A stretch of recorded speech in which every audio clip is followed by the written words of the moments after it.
আপনারা দেখছেন Bankura TV breaking news. Bankura টিভিতে আপনাদের স্বাগতম। আজ বাঁকুড়া টিভিতে আমি বাঁকুড়া টিভির chief editor the tiger journalist দাদা উত্তম দে তুলে ধরছি পশ্চিমবাংলার একটি গুরুত্বপূর্ণ ব্রেকিং নিউজ। একেই বলে তৃণমূল পার্টি, তৃণমূলের তোলাবাজি, তৃণমূলের ডাকাতি, তৃণমূল নেতাদের মানুষকে হুমকি দিয়ে টাকা রোজগার করা। মন্ত্রী শশী পাঁজার পার্সোনাল অ্যাসিস্ট্যান্ট পরিচয় দিয়ে সাধারণ মানুষকে হুমকি দিতে গিয়ে পুলিশের জালে গ্রেপ্তার রাজশঙ্কর নামে এক ব্যক্তি, বয়স 33, বাড়ি কলকাতার। আটক নীলবাতি লাগানো একটি 4 চাকা গাড়ি। ভাবুন পশ্চিমবাংলার এই তৃণমূলের রাজত্বে অবস্থা কি। তাহলে এই রকম মন্ত্রীদের কতজন পার্সোনাল অ্যাসিস্ট্যান্ট আছে যে নীলবাতি লাগানো গাড়ি নিয়ে ঘুরছে, মানুষকে হুমকি দিচ্ছে, তোলা আদায় করছে, টাকা রোজগার করছে, চাকরি বিক্রি করছে। এই ধরনের একটা খবর, গুরুত্বপূর্ণ খবর, এটা সবাই দেখুন, ভাবুন যে 2026 সালে আর এই তৃণমূলকে রাখবেন কিনা পশ্চিমবাংলায়। গ্রামেগঞ্জেও এরা এই ধরনের করছে। তৃণমূলের নেতারা মানুষকে হুমকি দিয়ে কিন্তু টাকা রোজগার করছে, মানুষকে হুমকি দেখিয়ে তার তোলা আদায় করছে। পুলিশ সূত্রে জানা গেছে দীর্ঘদিন ধরে কলকাতার এই বাসিন্দা রাজশঙ্কর কদমগাছি এলাকার বিভিন্ন মানুষকে হুমকি দিয়ে যাচ্ছিলেন, এমনকি সেখান থেকে বাদ যাচ্ছিল না পুলিশ আধিকারিকরাও। মন্ত্রী শশী পাঁজার নাম ভাঙিয়ে একাধিক বিষয়ে বিভিন্ন থানার পুলিশদেরকেও ফোন করতেন।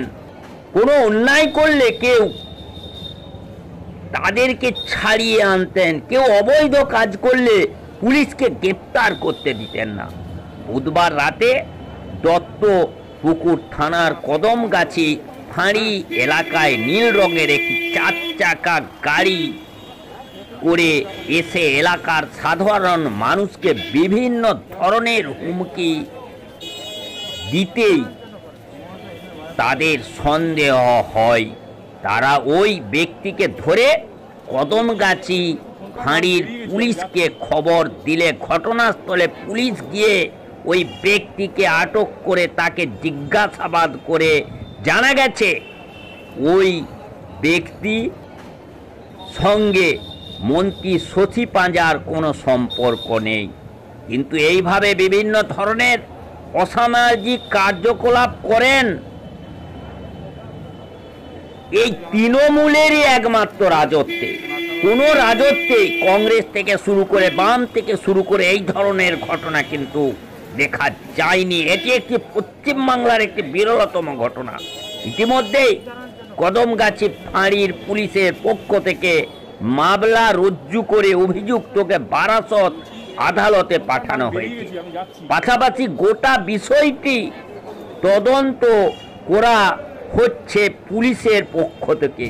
কিন্তু হলেই কি হবে, গোটা রাজ্যেই তো এরকম চলছে।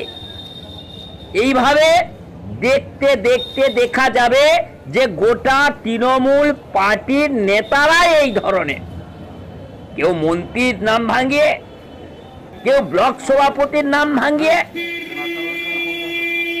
কেউ বা জেলা সভাপতির নাম ভাঙিয়ে এই ধরনের পশ্চিমবাংলার সাধারণ মানুষের কাছ থেকে টাকা আদায় করছে, তোলাবাজি আদায় করছে, অসামাজিক কাজকর্ম করছে। কিন্তু এই মমতা ব্যানার্জি, এই বেগম মমতা ব্যানার্জি, এই ভাইপো অভিষেক বন্দ্যোপাধ্যায়, তারা যেন চোখে ঠুলি নিয়ে বসে আছে, যেন জেনেও জানেন না। এই ধরনের ঘটনা কিন্তু সারা পশ্চিম বাংলা ব্যাপী চলছে। এই খবর আপনারা দেখতে থাকুন একমাত্র প্রতিবাদী চ্যানেল বাঁকুড়া টিভির পর্দায়।